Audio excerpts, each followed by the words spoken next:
I'm not gonna lie, I really wish you could buy the flaming throwing knife by itself. Because, like, if I had this, I would definitely use the throwing knife a lot more often, even though I suck with it. But I'm not paying 1,800 COD points for just a throwing knife, man. So speaking of stuff from the store, I bought the Notice Me 3 weapon pack, which included the Dream Dasher here. I gotta say, this is the most adorable little submachine gun I've ever seen in my life. Seriously, it even says it on the gun. Look at that. The color scheme is nice. The character is really cute. Overall, this is a pretty solid looking skin, I'd say. And unlike most of the blueprints, this thing's actually pretty well put together. You got this long barrel for damage, it comes with this sight, grip that gives you a little bit more speed, and then foregrip for recoil control. So like pretty standard stuff. The only difference that I've made here is it comes with these hollow point rounds that make it a 2-burst. So this is what the gun actually looks like in its like base form. And normally I'd leave it that way, but these 2-burst rounds are just not competitive. And it sucks because like now instead of that cute little, you know, blue magazine, I got this ugly gray thing just sticking out the front of my weapon. But I was running around with it a little bit yesterday, and the burst shots are just not good enough because it's a 2-burst basically everywhere unless you get a bullet to the head. And most of the meta guns in this game will absolutely obliterate you before you can even get the second burst off, even if you shot at them first. But yeah, I mean, being the anime fan that I am, I can't not buy this. I mean, this thing's too cute. I also bought the, I think I've shown this before, I bought the Notice Me 2 pack with this G36 blueprint skin. I know I kept saying a while ago that I was going to make a video on it. I just never got around to it. I probably should now that the Holger's been buffed. But yeah, I'm basically just going to run around with this today, I think. And I'm going to do my best to not talk about Call of Duty, because I'm really not a huge fan of this game at the moment. Ooh, get wrecked. This gun's actually not bad without that burst on it. I was thinking this was going to go a lot worse. This is actually pretty good. But yeah, so as much as I'm failing at it at the moment, my plan for this video is to talk about this game as little as possible. So instead, I'm going to talk about anime, because that's a sensible thing to do while playing a first-person shooter. Actually, speaking of anime, I recently just finished rewatching Hunter x Hunter, which, whether you're an anime fan or not, you should absolutely watch that show. It's phenomenal. Hunter x Hunter is one of my favorite shows. I go back and rewatch it every so often, as, you know, I'm sure most people do with shows that they really like. It's a really fun watch because you know, it has like those kind of like superpowers that you would expect from most like battle anime, but it doesn't go too crazy with them in like making the main character the most overpowered thing in the universe.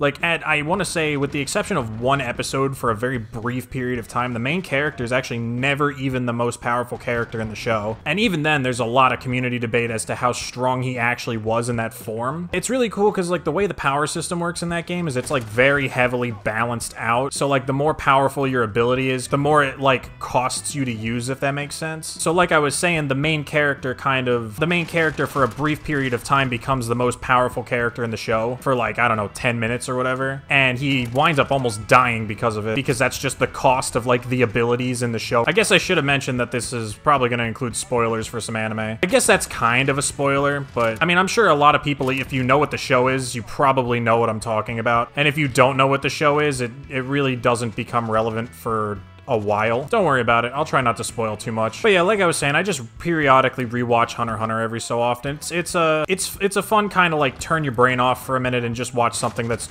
genuinely entertaining kind of deal. I love how I've done practically no playing of the objective so far this game. Well, actually, this isn't really anime related, I guess, but as I've been mentioning a couple times previously, I've been playing Persona 5 Royal, and I'm not quite done with it yet. I'm still, you know, plowing my way through it. Definitely getting to the end game for sure. Kind of related to that, I found out Persona 4 Golden has been added to Steam, which is super cool. Persona 4 Golden is a game that I really enjoy, but I don't really have a good way to play it, because like it was a PlayStation game, and aside from PS4, I don't own a single Sony console. But now that it's on Steam, I'm 100% picking it up. It's only 20 bucks, so if you're looking for like a lengthy RPG to sink your teeth into, that's definitely a good choice. Obviously, it's not quite as good as Persona 5, just from the virtue of it, you know, being an older game. I want to say it came out in like 2008 or something, so it's been a minute. But nevertheless, it's got my recommendation. Actually, another fun anime-related thing that has happened recently. I don't know how many of you watching this follow, like, seasonal anime stuff, but there's an anime airing right now called Tower of God. And it's a little bit different, because unlike most anime, it's not based on a manga, it's actually based on a webtoon. Now, Tower of God is a webcomic that I've actually followed for a good bit at this point. Oh my god, wait, we're actually losing. Hang on, we gotta get on the hard point.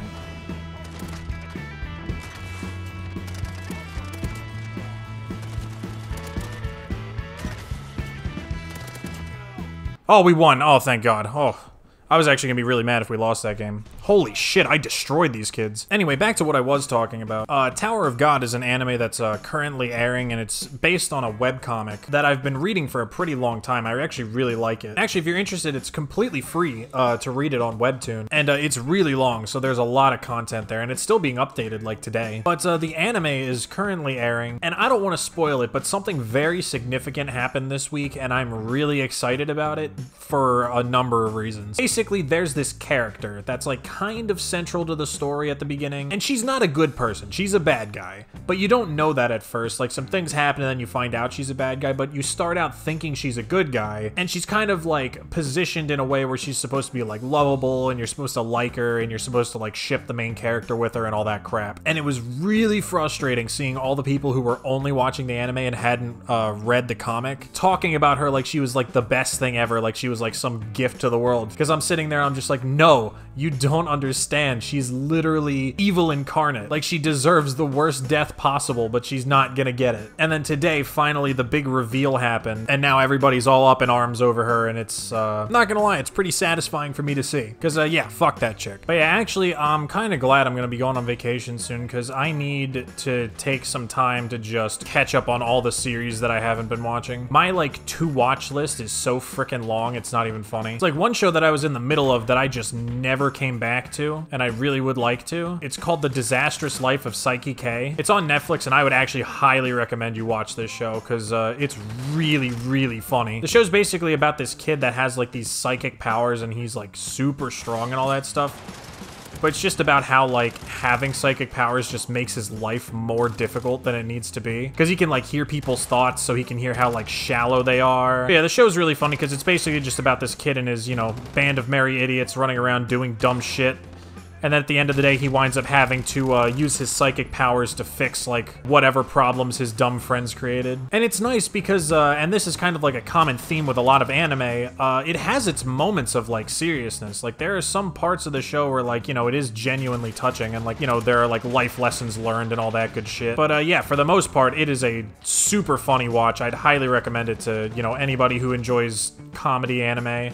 I don't know if it's in English. Oh, actually, if it's on Netflix, it should be in English. I don't know how funny the English version is compared to the Japanese version if you don't like watching subtitles. But I watched it in Japanese, and it's really funny. The other Netflix show that I actually really want to start at some point is Baki, because I've heard nothing but good things about Baki, but I don't know anything about it. Other than that, it's, like, brutally violent. But yeah, so Baki's another show that I actually really would like to watch, because, you know, I'm always down to turn off my brain and just get violent for a minute. It's why I play Call of Duty, actually. Speaking of Netflix, actually, Netflix has really been killing it with the anime game recently. I know a lot of people don't like the fact that Netflix carries anime now for, like, a number of reasons. For me, the only thing that annoys me about Netflix picking up anime that I want to watch is the fact that you basically can't watch them as they're airing. Because, like, if you don't follow seasonal anime, basically the way most streaming services like Crunchyroll work, the show will, like, post the episodes as they air.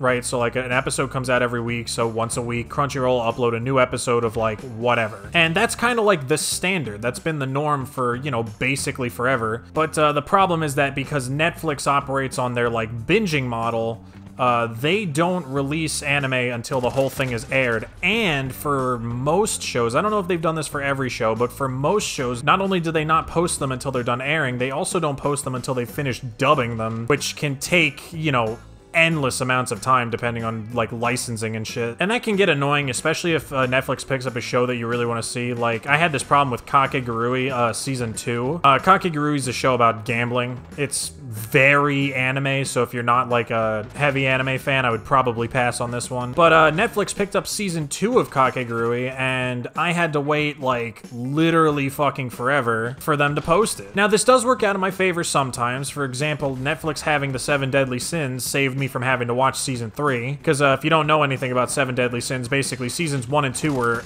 amazing in terms of their animation quality, and then season 3 they changed studios and it was just a complete shit show. If you've seen the memes of like the demon guy with the chest that looks like it's 2 coconuts sitting up in bed, that's 7 Deadly Sins season 3. it was not good. So Netflix holding on to that until, you know, the very, very end saved me from having to, you know, learn the hard way not to watch it. But, you know, for the most part, it's more annoying than anything else. But that being said, Netflix's selection of anime is really good, especially older stuff. Like, I know they have Evangelion now, and they have Fate Stay Night, and they have all kinds of classic stuff. If you're looking to get into anime, Netflix is a great place to start if you don't feel like buying a subscription service like Crunchyroll or Funimation or something like that. Man, these games have been going really well. Maybe instead of actually trying to do commentaries, I should just post videos of me talking about anime. I guess because it distracts me from how disgustingly sweaty everybody on this game is. But anyway, this was fun. I may do this again sometime. I like anime a lot, so you never have to pull my leg to talk about it. Speaking of which, I'm gonna go watch some now.